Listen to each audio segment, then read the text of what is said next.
rest stop dire sa Kasan. Ang tawag dire na area ay Hyundai Blue Line Park. Ang kanang naa sa kuan gihato mo sa ula sa kuan. Muna siya itagpog mini train or Hyundai Sky Capsule. Ayan siya.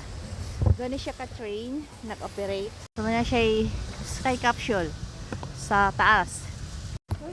Ang isa ka train gitawag og beach train. So ang kanang beach train mo na siyang kuan diri sa Obos nag-operate siya. Kini naman siya sa taas. Tapos, ang sa Obos ay beach train.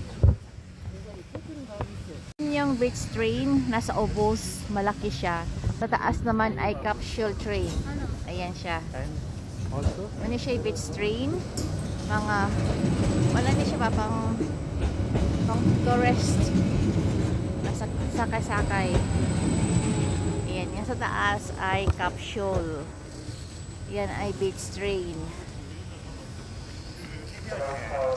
Kini na area kumusta kay kaan ana sa taas dapat ay nakabuka kay dahil tayo laging fully booked na siya pero katong beach train nasa Ubos pwede ka makasakay anytime mas mura sa taas mas mahal maganda